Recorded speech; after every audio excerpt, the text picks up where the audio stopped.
Hello students, now we are going to learn today standard 10th poem Basket Full of Moonlight.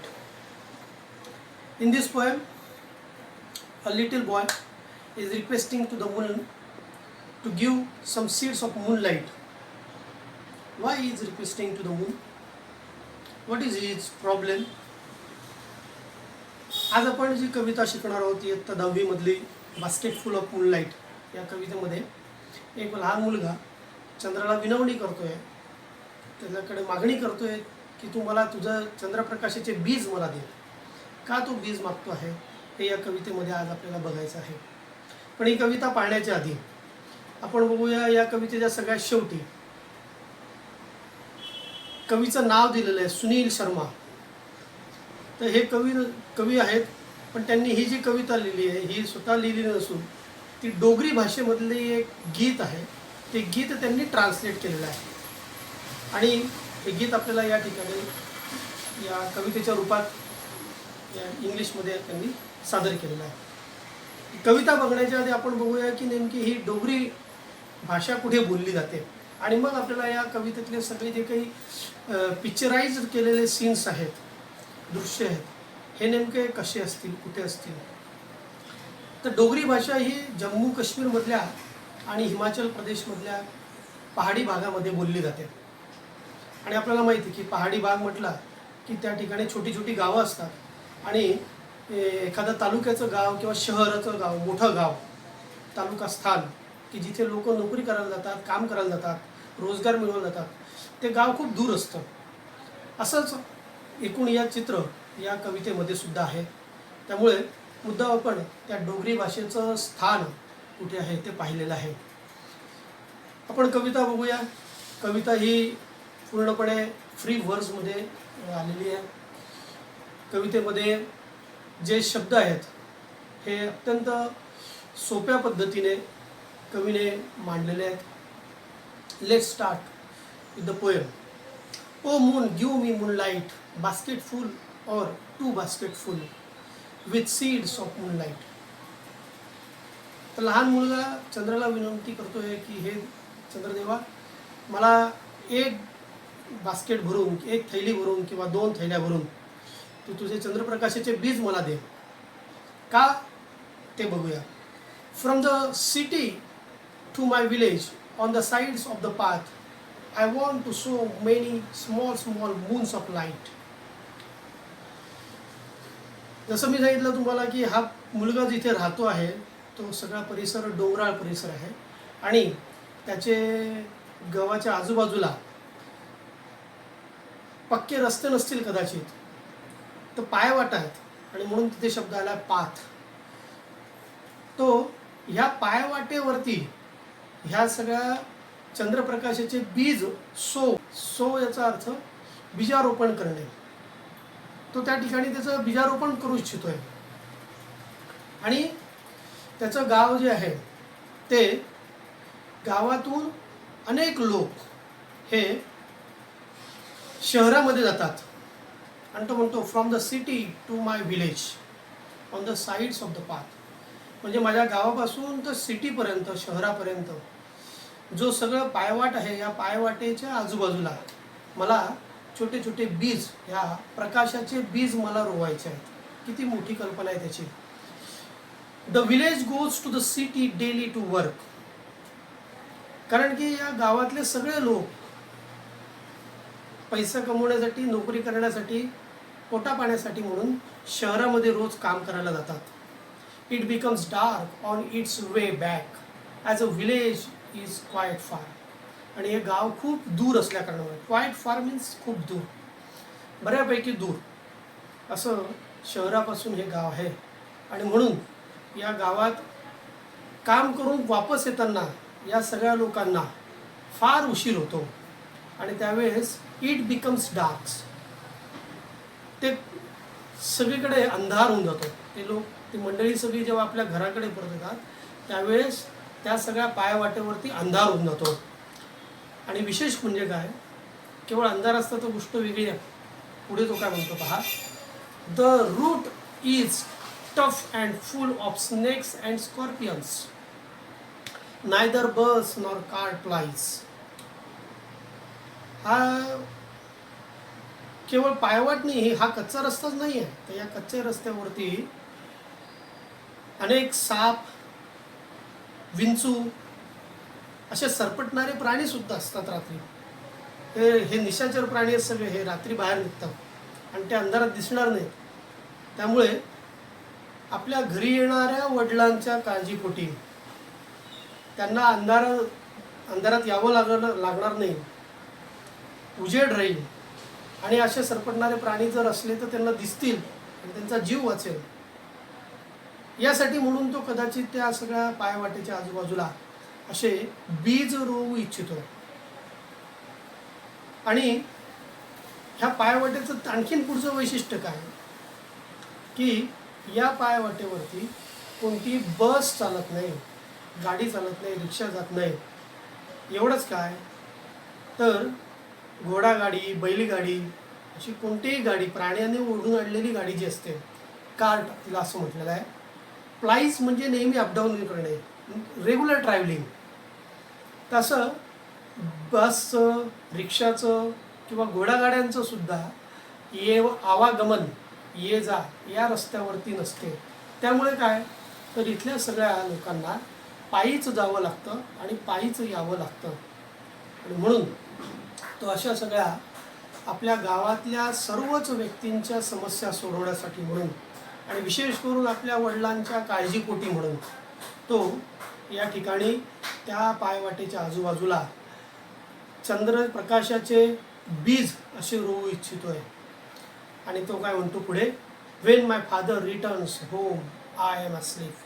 त्याची पुढची एक अडचण आहे मोठी, की ज्यावेळेस त्याचे वडील त्या दूरच्या गावावरून काम करून रोज घरी वापस येतात, तर या अंधारामुळे इतकी रात्र होऊन जाते त्यांना येता की याला झोप लागते, हा झोपून जातो, याची झोपण्याची वेळ होऊन जाते. आणि त्यामुळे त्याला रात्री वडिलांकडनं किंवा वडिलांची भेट अशी त्याची होत नाही. पुढच्या कडव्यामध्ये तो म्हणतो, and he goes back early in the morning when I am sleeping. या पहिल्या कडव्याच्या शेवटी जसं तो म्हणतो की रात्री त्यांना यायला उशीर होतो, मी झोपून जातो, तसंच सकाळी मी उठायच्या आत त्यांना निघावं लागतं, कारण की अंतर खूप आहे. Because the city is too far from the village. If he wants to reach in time, he has to leave his home early in the morning. आणि म्हणून जर कामाच्या ठिकाणी वेळेवर पोचायचं असेल तर पहाटे लवकरच घरातून त्याचे वडील निघून जातात. असं ही समस्या ही सगळ्याच मुलांची त्या परिसरातल्या. आणि म्हणून या सगळ्या मुलांच्या समस्या सोडवण्यासाठी म्हणून तो मुलगा या पायवाटेच्या आजूबाजूला चंद्रप्रकाशाचे बीज रोवण्याची इच्छा ठेवतो. आणि त्यासाठी तो त्या चंद्राला विनंती करतोय. काय विनंती करतो दुसऱ्या कडव्यामध्ये बघूया. In the next stanza, oh moon give me a basket full of moonlight on loan. हा लहान मुलगा त्या चंद्राला जे बीज मागतोय ते बीज सुद्धा तो लोनमध्ये मागतोय. लोन मीन्स कर्ज म्हणून मागतोय. तुला मी ते परत देणार आहे. मला या ठिकाणी एक गोष्ट छान आठवते भगतसिंग याची. भगतसिंग जेव्हा लहान होता त्यावेळेस शेतामध्ये त्याच्या आजोबांसोबत गेला, तेव्हा एक खड्डा करून त्या खड्ड्यामध्ये तो पिस्तूल पेरत होता. पिस्तूल त्या खड्ड्यामध्ये टाकत होता. त्याच्या आजोबांनी विचारलं त्याला, अरे काय काय करतो? म्हणजे मी एक पिस्तूलचं झाड लावतो. मोठं झाल्यावरती हे झाड मोठं होईल आणि या झाडाला पिस्तूल येतील आणि त्याने मी आपल्या देशावरती, आपल्या भारत मातेवरती, आपल्या या हिंदुस्थानवरती जे इंग्रज लोक राज्य करत आहेत या सगळ्यांना मी मारेल. याच्यासाठी मला खूप बंदुका पाहिजे. आणि मग त्या झाडाला त्या बंदुका लागल्यावरती मी त्यांच्याशी युद्ध करू शकेन. अशी प्रखर देशभक्ती त्याच्यामध्ये होती. कदाचित अशाच काही गोष्टी या मुलाने कदाचित ऐकलेल्या असतील त्याच्या आजोबांकडनं, वडिलांकडनं, आजीकडनं. आणि म्हणून त्या कल्पनेतून तो असा विचार करतोय की आपण चंद्रप्रकाशाचे बीज घेऊ, ते या ठिकाणी या पायवाटेच्या आजूबाजूला रोवू आणि ते बीजमधून झाड होईल आणि झाड झालं की त्याला चंद्र येतील, अनेक चंद्र येतील आणि या चंद्रांच्या प्रकाशामुळे ही जी सगळी पायवाट आहे ही लख प्रकाशाने भरून जाईल. आणि मग त्यावेळेस तो या चंद्राकडनं जे काही बीज घेतलेलं आहे हे बीजसुद्धा व्याजासह चंद्राला वापस करू शकेल, अशी कदाचित कल्पना तो लहान मुलगा या ठिकाणी करत असेल. आणि म्हणून तो चंद्राला कर्जाने बीज मागतोय. O moon give me a basket full of moonlight on loan. I want to light the dark route so that my father returns early. आणि तो कारण पण सांगतोय की हा जो सगळा काळोखाने युक्त असा हा जो सगळा मार्ग आहे, रूट म्हणजे मार्ग, तो मला लख प्रकाशाने भरून टाकायचा आहे. I want to light the dark route. या काळोखयुक्त मार्गाला मला प्रकाशमय करायचं आहे की ज्या मार्गाने माय फादर रिटर्न्स अँड अर्ली. माझे वडील ज्या रस्त्याने वापस येतात. आणि असं जर का तो प्रकाशयुक्त रस्ता झाला तर त्या ठिकाणी त्याच्या वडिलांना लवकर घरी येता येईल, जेणेकरून हा झोपण्याच्या आत त्याच्या वडिलांची त्याची भेट होईल. I want to hear fairy tales and stories from him. वडील घरी लवकर का यावेत? तर हा मुलगा तसा लहान आहे आणि त्यामुळे त्याला असं वाटतं की आपल्या वडिलांसोबत आपण रात्रीचा वेळ जो आहे तो छान गप्पा करत त्यांनी आपल्याला काही गोष्टी सांगाव्या आणि त्या गोष्टी ऐकता ऐकता वडिलांच्या शब्दांनीच आपला झोप यावी, अंगाई यावी, असं त्याची इच्छा आहे. आणि म्हणून तो म्हणतो bed time stories. I want to listen from my father, that is fairy tales. अशा परीकथा मला माझ्या वडिलांकडनं ऐकायच्या आहेत. पण ते आता जेव्हा घरी येतात त्यावेळेस मी झोपून गेलेला असतो, इतका उशीर त्यांना होतो, असं त्याच्यातून त्याला म्हणायचं आहे. हा काही लवकर झोपतो असं नाही आहे, हा पण उशिरात झोपतो, पण त्याहीपेक्षा अधिक वेळ त्याच्या वडिलांना घरी यायला होतो. इतकी बिकट परिस्थिती आहे. आणि म्हणून या लहान मुलाची चंद्राला विनंती आहे की मग तू मला बास्केट फुल ऑफ मूनलाईट असं दे. O moon give me a basket full of moonlight. I want to sow seeds of moon on the sides of the path. आणि म्हणून तो या कवितेच्या शेवटी चंद्राला पुन्हा एकदा विनंती करतो की हे चंद्रदेवा, मला बास्केट भरून, थैली भरून तुझे चंद्रप्रकाशाचे बीज दे, की जे बीज घेऊन मी या सगळ्या रस्त्याच्या आजूबाजूला ते बीज टाकेल आणि त्याच्यातून जे झाडं येतील त्या झाडांवरती चंद्राचे प्रकाशमय असे चंद्र येतील आणि तो रस्ता सगळा हा प्रकाशमय होईल. आणि माझ्या वडिलांसह बाकी सगळ्या गावातल्या लोकांनाच लवकर घरून जे निघावं लागतं ते लवकर निघता, थोडं उशिरा निघून आणि परत घरी येताना प्रकाशमय मार्ग झाल्या असल्या कारणामुळे सरपटणाऱ्या प्राण्यांची भीती न बाळगता ते अधिक गतीने ते आपल्या घरी येऊ शकतील. This is the poem which shows the love of a little boy towards his father. आपल्या वडिलांच्या प्रती त्यांना भेटण्यासाठी आतुर असलेल्या मुलाच्या मुखातून हे चंद्रासाठी केलेलं आर्जव आहे ही कविता. आणि त्यामुळे या कवितेला समजून घेण्यासाठी म्हणून आत्ता शहरी भागात आपण पाहतो की सहज आवागमन होत असतं, सहज आपलं येणं जाणं, गाडी, 4 व्हीलर्स, 2 व्हीलर्स, बसेस, अनेक सुविधा उपलब्ध असतात. पण या ग्रामीण भागामध्ये, डोंगराळ प्रदेशामध्ये अशा सुविधा नसल्यामुळे तेथील लोकांना दूर गावी काम करण्यासाठी जावं लागतं, ते पायीच जावं लागतं आणि पायीच यावं लागतं. अशा वेळेस आपल्या कुटुंबाला वेळ देता येत नाही आणि असा कुटुंबाला वेळ देता यावा याच्यासाठीही त्या लहान मुलाने चंद्राकडे मागणी केलेली आहे की जी समस्या आहे, मूळ समस्या की मार्गावरती प्रकाश नाही, ही समस्या जर मी सोडू शकलो तर माझ्या वडिलांना माझ्या कुटुंबासोबत माझ्यासोबत अधिक वेळ घालवता येईल आणि त्यातून जो आनंद मिळेल हा आनंद या मुलाला चंद्राच्या प्रकाशाच्या बीजमुळे मिळालेला आनंद असेल असं म्हणता येईल. मला वाटतं आपल्याला सगळ्यांना या कवितेचा अर्थ हा समजला आहे आणि भावार्थ पण काही अंशी मी तुम्हाला सांगण्याचा प्रयत्न केलेला आहे.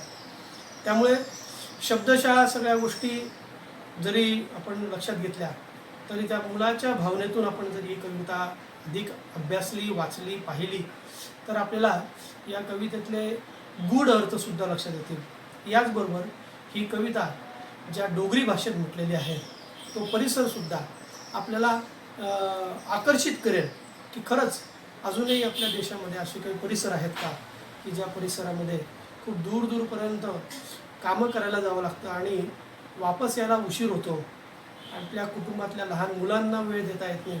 अशी स्थिती आजही आपल्या देशामध्ये काही भागामध्ये असेल का, याच्याबद्दलही आपलं मन विचार करायला लागेल. आणि अशा सगळ्या परिसरात राहणाऱ्या मुलांना, व्यक्तींना, कुटुंबांना लवकरात लवकर आवागमनाची सुविधा हो आणि त्यांचंही जीवन, कौटुंबिक जीवन हे अधिक चांगल्या पद्धतीने कसं एकत्रितरित्या त्यांना जगता येईल याच्यासाठी आपल्याला सगळ्यांना देवाला प्रार्थना केली पाहिजे. आणि म्हणून त्या लहान मुलाच्या या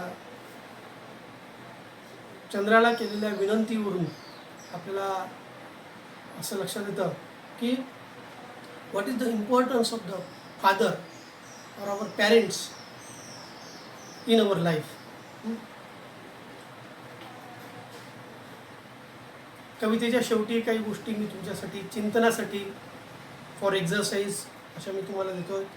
आपण नेक्स्ट व्हिडिओमध्ये ॲक्च्युअल एक्झरसाइज या पाठावरची पाहणार आहोतच, वर्कशॉप पण करणार आहोतच. पण तरीसुद्धा थोडं अवांतर म्हणून आपल्याला विचार करायला 1-2-3 गोष्टी ठेवतो. एक की आपल्या भारत देशामध्ये असे दुर्गम असलेले भाग ते शोधून काढायचे आणि तिथलं जनजीवन कसं आहे, तिथली लहान मुलं कशी शिक्षण घेतात, तिथले प्रौढ व्यक्ती कुटुंब चालवण्यासाठी म्हणून किती दूर जाऊन काम करतात याची माहिती मिळवायची. दुसरी गोष्ट, डोगरी भाषेतलं एखादं गीत, फोक सॉन्ग आपण त्याला म्हणू, लोकगीत असं आपल्याला शोधायचं आहे, ते ऐकायचं आहे. त्यातले कदाचित शब्द हे आपल्याला परिचित नसतील, अर्थ कळणार नाही, पण या ग्रामीण भागातल्या लोकांचं जर का आपल्याला शब्द कळले, त्याचा व्हिडिओ मिळाला तर आपल्याला या कवितेबद्दलच्या बाबतीत या कवितेच्या अधिक जवळ जाता येईल असं मला वाटतं. आणि तिसरी महत्त्वाची गोष्ट की या लहान मुलाने जी विनंती केलेली आहे मूनला, चंद्राला, तसं आपल्या कुटुंबामध्ये आपल्याला कोणती अशी एक समस्या वाटते, कोणती अशी गोष्ट कमी वाटते की जी गोष्ट पूर्ण करण्यासाठी म्हणून आपण कोणत्या देवाला प्रार्थना केली, कोणत्या देवाला कोणती वस्तू मागितली की आपली ती समस्या सुटेल, याचाही विचार करायचा.